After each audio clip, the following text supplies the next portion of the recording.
Welcome to the Guru's production, broadcasting live from the ancient city under the stars. Welcome to a new episode of the Guru Perspective, and I'm your host, the Guru himself. I basically just want to break down some segments for you. I didn't want to keep you guys to the point to where you're falling asleep and you're tired and not interested in what I'm about to say as far as the NFL draft. So what I'm going to do is I'm going to split it in two segments. I'm going to do 1 through 17 on Tuesday, and on Wednesday, we wasn't going to do a show at first, but I said, well, you know what? Let me go ahead, split the shows in half, do 1 through 17 today, and then do 18 to 32 on Wednesday at a special time at 7 p.m. So therefore, I'm going to do the Guru Perspective today and then do the Guru sports session tomorrow as well. And this is how I'm going to begin. I'm going to talk about all the teams, give their grades, and give you the reason why I gave them their grades. And I'm about to start off right now talking about the Las Vegas Raiders.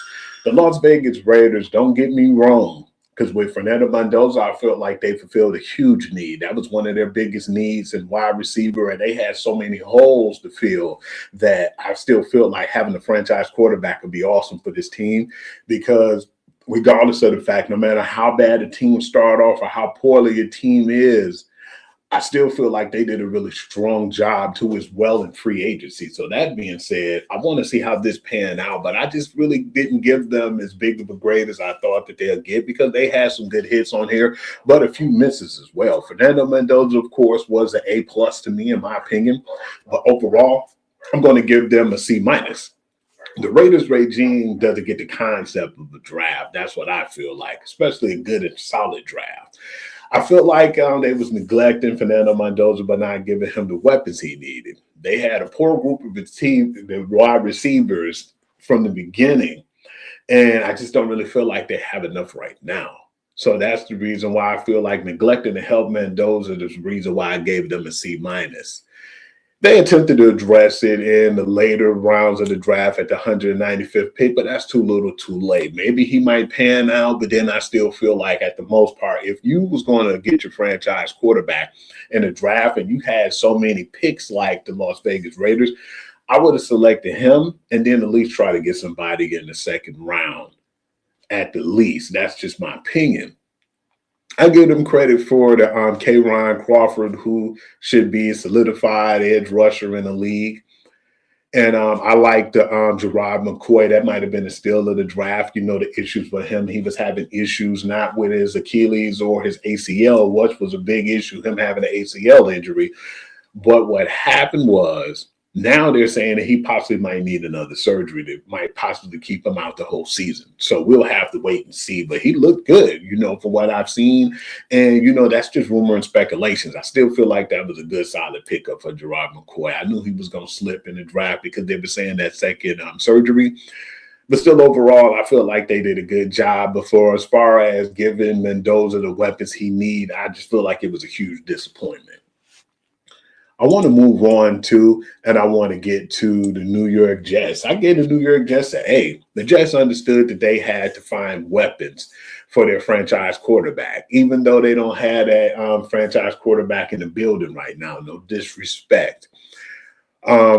I definitely have them selecting Arch Manning in 2027. That's just me, in my opinion, and in my draft. Jets used their top pick to draft one of my favorite players in the draft, too, David Bailey. I said he was the best player in the draft. That was just my opinion, to strengthen the defense. They had a solid pick, too, with one of my favorite tight ends. You know, I like Kenyon Sadiq, and I like Omar Cooper, who's going to be a solid wide receiver as well. He was a sneaky good pickup. And the Jets did select a player lower than a B, but still, I feel like overall, with all the draft capital and the picks they had, I gave them an A just for a really solid draft. Even though they didn't get that quarterback yet, but still, I like what they did as far as their future. Number 3, the Arizona Cardinals. I gave them a C+ grade. They started off the draft with a huge need. And it was a head scratcher. That's what I'm thinking. I said, was this really a need, or is it just you guys figured it was the best player available? I do like Jeremiah Love, no disrespect, but they don't really have a line to really protect him right now. So that's the issue. You get a guy who you're going to have some solid years with, but at the same time, with that offensive line, the O line is not really strong and stout enough that I believe is going to give them protection he needs. It's just like Aston Genting all over again, in my opinion. So therefore, I gave them a C plus. I did like some of the picks they did too, the addressing some of the glaring issues like drafting Chase Bensantis. And then I definitely felt like Carson Beck, as a day two pick wasn't really that bad. Hopefully he pans out in the NFL. I think he'll be solid, but a starter, I'm not really so sure about that right now. But Bensantis will upgrade the blocking and free agent signing Isaac Samula. I think that was a good pickup for them too. So yeah, I gave them a C plus. Not no disrespect to Jeremiah Love, but they drafted him very high. I still feel like it was depth at the running back position that they probably could have got in day 2 or maybe even day 3. So that's why, I gave them a C plus. Drafting him that high is no disrespect, but it was a few head scratches in this draft. Not saying that was really one of them, but then they had more needs to fill. So I'm going to say that now that it was one of them, with all due respect. Tennessee Titans, I gave them an A grade. Carnell Tate, I don't really still feel like was the best player at the board at number 4. I feel like it was Jordan Tyson at the wide out, but then they got their guy. So I feel like, hey, it is what it is. And like I said, Jordan Tyson is the better player to me, but then, that's give or take. Carnell Tate is still a really good high motor, good wide receiver at this point. They also felt the need at the edge position with Keldrick Falk. I really felt like he was a good pick in day 3.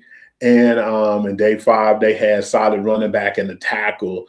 And that'll help out their franchise tackle too. Day 3, I believe they solidified a strong draft class. So that, in my opinion, I gave them an A minus. I feel like they just really did a good job. I definitely like Robert Salah being over there, and then you having help too on the offensive end with an offensive mind like their coach as well, the former New York Giants coach. I feel like Brian Daboll being over there is going to definitely help them out as well. They got a lot of good free agents too from both teams. So I believe that they're on their way. I don't know how long it's going to be before they really start to do better and improve, but I like the direction the Titans and the Jets are trying to go into at this point. The New York Giants, I gave them a B minus. I should have gave them a C at this point. I feel like the grade, they picked up a solid linebacker in Everett Reese, but in my opinion, should have had selected a wide receiver to help that group. No disrespect to Malik Neighbors, but I know he wasn't too happy neither with what was going on, with the draft. But I'm not going to really get into that. But this was a true indication that they're moving on from Kayvon Thibodeau as well. They could have helped Darby choosing Jordan Tyson, and I think that was the move. But the Giants still helped Darby selecting Francis Mangoa at the 10th overall pick. He's going to be a good tackle in this league. And the Giants gave him help at wide receiver position in day 3, which was a sneaky good pick to me, and Malachi Fields. So I still feel like they're trying to help, but I feel like at this point in time, they should have got Jordan Tyson earlier in the draft. They would have actually possibly had closer to an A at this point. Cleveland Browns, I gave them an A. Damn, that was a team who had back-to-back A's. I don't think that it really translated last year with all the good picks they had, but they had some really good starters who filled in earlier in the season, even though that record doesn't indicate that yet. But having all these good drafts and continue to draft all these good guys on your team and solidifying your roster is only going to make them guys better. I know right now that they're happy over there. I feel like they got really a good team and they're only going to get better. I don't think that it's going to probably show this year, but then they got a lot of hope on that team right now. So Cleveland Brown fans, I think y'all should hold on and be in there, and just basically stick with your team, because I think good things are coming within a year or two. Okay, I gave them an A. The Browns had 3 picks in the top 39. And the 3 picks that I had scoring lower than an A minus. The Browns select Spencer Fano, who was one of my favorite tackles in the draft, and they followed with getting a weapon for the quarterback Casey Concepcion. I feel like he's a good wide receiver when he holds on to the ball. He had like a 9.36, drop ratio last year in college. So that didn't help them out. But still, I feel like they did a really good job. They had best value in the draft, too, with Denzel Boston at 39. Cleveland followed up with another quality bargain at 58 with Emmanuel McNeil Warren.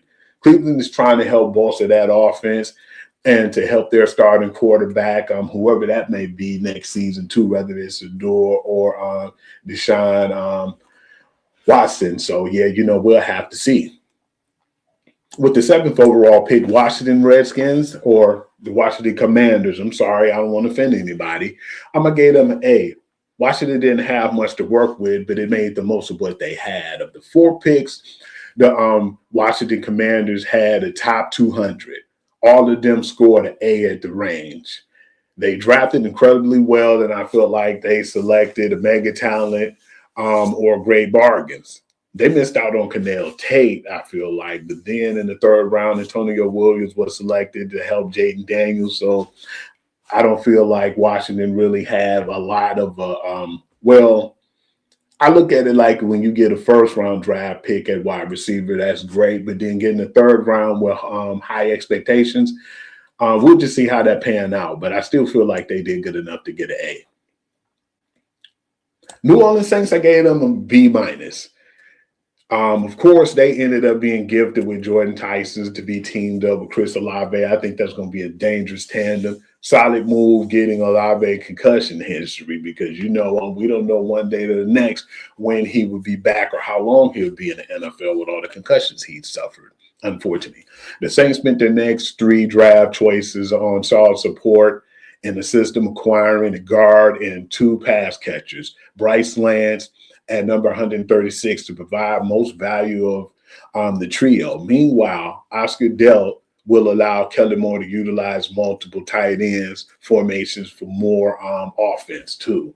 So I feel like that was a good move for them. Didn't feel like they were too sloppy, but yeah, I still gave them a B-. I didn't think they did too bad. Kansas City Chiefs, I gave them a C. And I know people like, why would you give them a C when they got the best cornerback on the board? The reason being is because you had your cornerback on the roster in Trent McDuffie, who was a solidified cornerback, but you decided to let him walk. And, you got to trade for him. It seems like every time when a player is up for a contract, if it's not Patrick Mahomes, they don't mind pushing them to the side and, letting them hit free agency or going for a trade and trying to get something for that player rather than getting nothing. The Chiefs moves up from 9 to 6 to trade up to draft Missouri Delane, which I still feel like is going to be a good pickup for them, and Steve Spagnuolo. This was a vital mistake because the Chiefs couldn't afford to squander the resources that they had because they need to address more issues on that team as well, unfortunately. Kansas City rebound with its remaining 2 picks with the prior day 3 securing Peter Woods and R. Mason Thomas, who was another player that I like. And I feel like when they got those players, they got some steals in the draft. Securing Peter Woods and R. Mason Thomas to bolster that weak front 7 was basically what I believe is going to still help them out in the future, especially with that defense. I think Peter Woods is going to help too because I know that a lot of the players are getting old on that defensive line, and I think that they're going to be groomed for the future as well. The Chiefs would have had another second-day choice, but they lost it, in the trade with Delane.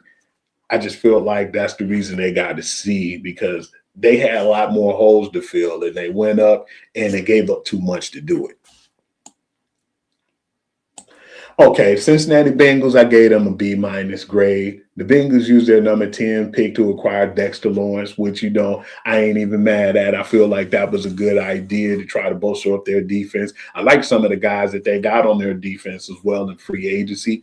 So with that being said, I just feel like right now they're focusing on their defense, not really too much worried about the offense because they already had a spectacular offense. Still need some guys to bolster up on that O-line, a tackle and a guard, in the trenches. But then I'm still not upset that they're trying to do what they have to do to upgrade their team. And that's Cincinnati Bengal-like to make these type of moves too. So I was pretty happy to see them make those type of moves. I'm going to go and give the Miami Dolphins a B.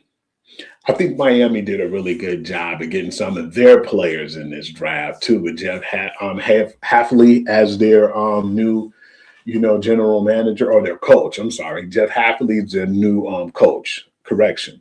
But I just feel like they built the team around what he wanted right now. And I was looking and saying, okay, what they're going to do for Malik Willis at this point in time. And I don't feel like they did a bad job. Starting off with Miami, bulked up the O-line by drafting Caden Proctor. I felt like they should have drafted Glary Mead after losing both starting wide receivers, but still, you don't get in the tackle right now. Your future franchise tackle wasn't bad neither. Then they redeemed themselves by signing third round pick Chris Bell, who is actually another person I feel like who I was surprised that he was a day 3 pick. I thought that he was much better than that. But that being said, he's a very good talented wide receiver who slipped because of injuries. And that's the reason why I think he fell to day 3. He could have easily been day 2 or either a day 1 pick when healthy. The best value the Dolphins signed was a day 2, Jacob Rodriguez, who I thought was a really good sneaky draft pick as well. Dallas Cowboys, I gave them an A. I like some of the disrespectful things Jerry Jones did too. I don't know if a lot of people knew what happened with the Mekhi Lemon. The Pittsburgh Steelers was about to draft him. And I believe that Jerry Jones went behind their back and said, you give me these picks right here, I'll let you move into our spot so you can jump over Pittsburgh and get Mekhi Lemon. So that's what actually ended up happening. When he was on the phone, he ended up hanging up with the Pittsburgh Steelers to answer the phone for the Philadelphia Eagles, and Via got traded to them. So it's a lot of controversy, and I like what was going on there.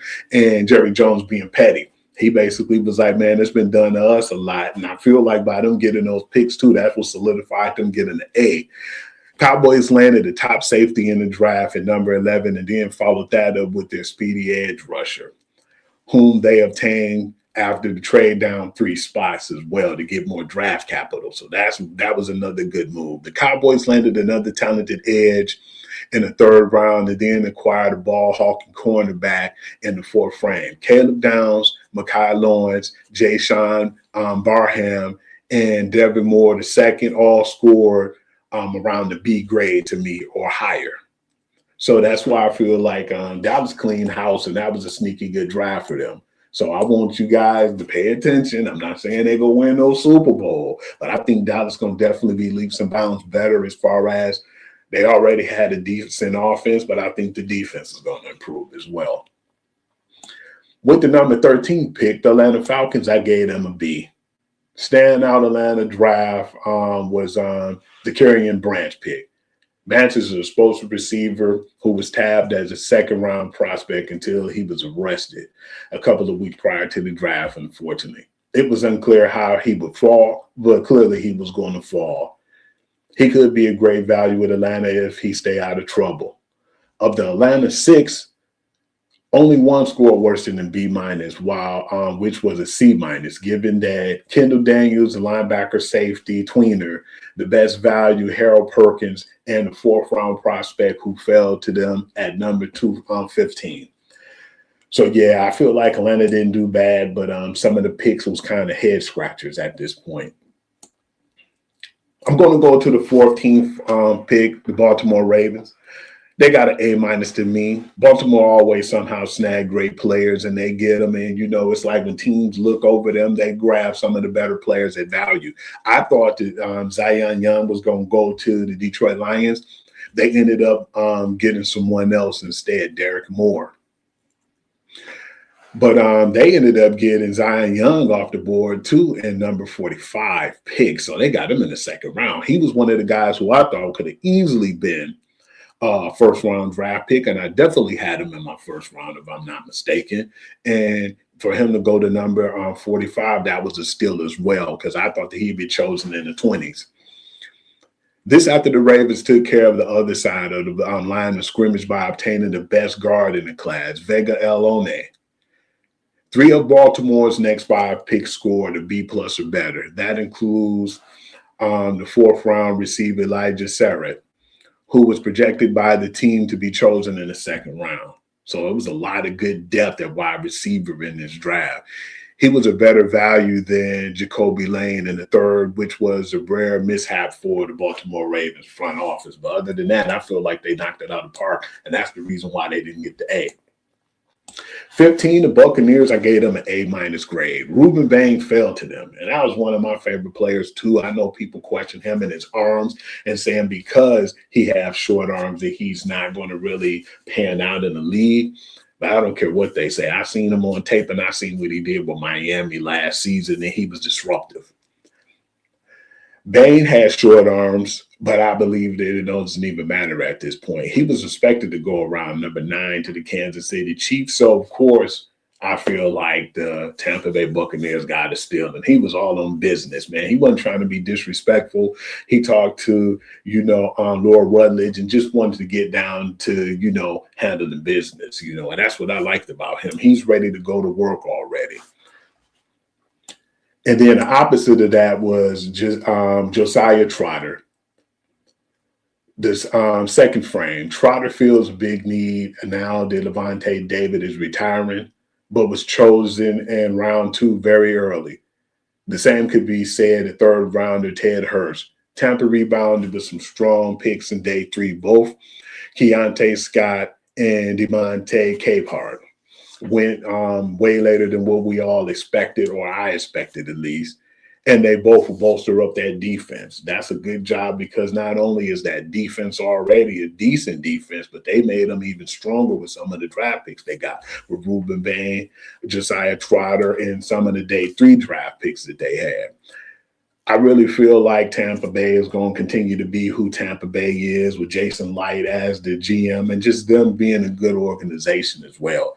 They already have really good players on offense. I know it was hurtful for them to lose Mike Evans, but still, I believe they'll rebound because the offense wasn't really the problem. They needed better defense. Okay, Indianapolis Colts, I gave them a B- grade. It was shocking to see the Colts didn't address their pass rush until the 5th round, and I think that's going to come back to hunt them at number 156. But good news is that they were able to obtain an unbelievable value in C.J. Allen in the middle of the 2nd round. Allen easily could have gone in the teens, yet he plummeted the whole round. He's a very instinctive linebacker, and I feel like he's going to be an upgrade in the trenches for them. And not only that, outside of Allen, no Colts pick score higher than a B+ until 210 in the draft when the Colts obtained some of the good value picks that they got. And the Colts should have considered drafting the edge instead of a second linebacker or a guard.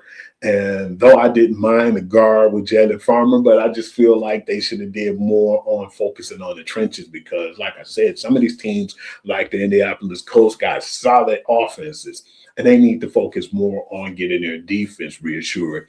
And until they do, that's the reason why I feel like they got that B-. Could have easily been a C. And for my last one for the day, I'm going to go with my Detroit Lions. Detroit Lions, I gave them a B in this draft.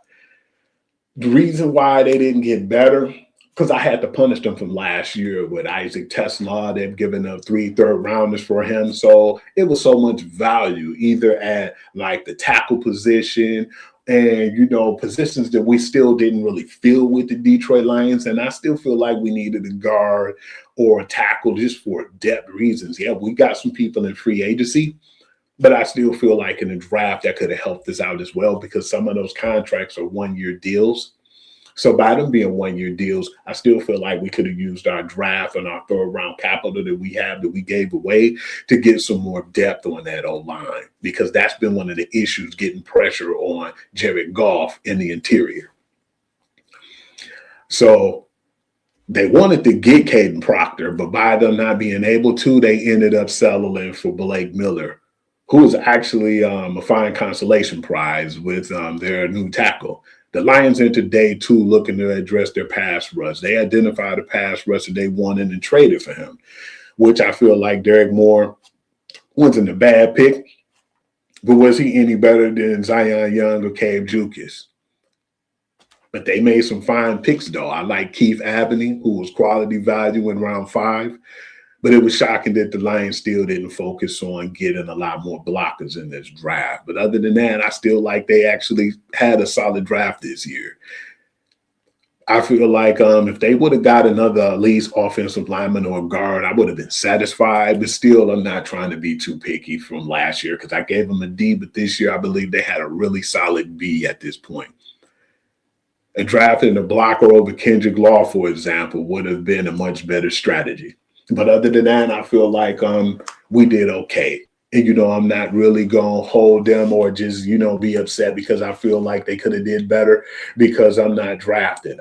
What I liked about it was hearing about our GM and how he basically said, I want to make sure that I focus on the draft and don't focus on anything else, because he didn't go to a lot of meetings that was important and things that he wanted to basically go to, like owner meetings and different, things to, basically gatherings that we had to take care of. And as GM and owners that you go to, he missed out on those. And I was like, okay, why is he doing that?